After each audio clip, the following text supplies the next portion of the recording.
Hey Dr. Wright, so this is going to be my Loom submission for red families versus blue families. So the main theme of red families versus blue families is to show the contrast between the culture that emerges by being immersed in one political party versus another. As usual, the title of the book explains the idea that it must be a culture war, one party pinned against another. While I understand that with different political beliefs comes different opinions, I think that things, especially in the last 10-ish years, have taken a turn for the worse. There isn't a topic or an opinion that isn't turned political right into the culture war. The idea of America being the United States has been lost. The book discusses this exact thinking, actually. How we as a nation have become so divided and are no longer able to coexist peacefully, it seems. For the book as a whole, I agree with its main message wholeheartedly.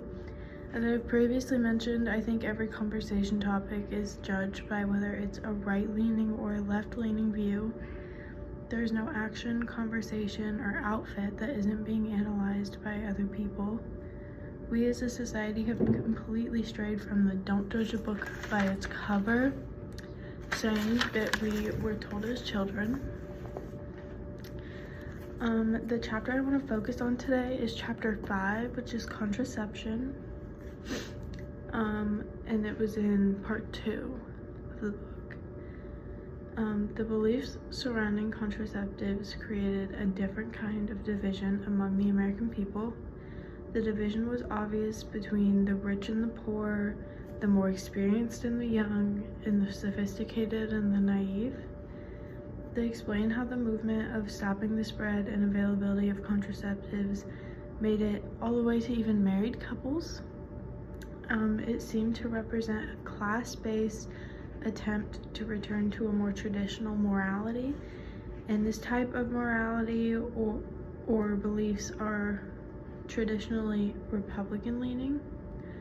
Family patterns in the 80s were changed drastically because of this, and it created the baby boom.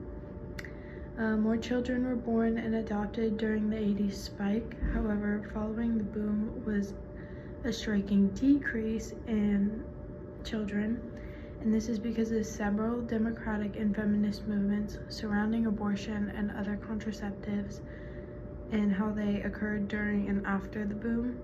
The struggles regarding the legal side of access to contraceptives to both prevent and terminate unwanted pregnancies.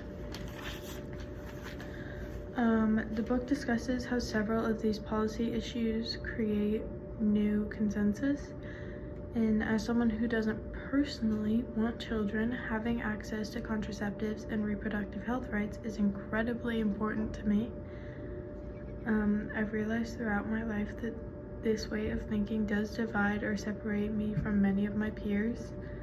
There are people who assume that I'm ungrateful or ignoring my womanly duties by not wanting to have children. I've even faced a lot of backlash from family members who have always told me that that'll change when I get older.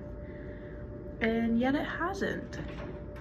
Contraception and the access to my own bodily autonomy and healthcare is a topic I'm extremely passionate about.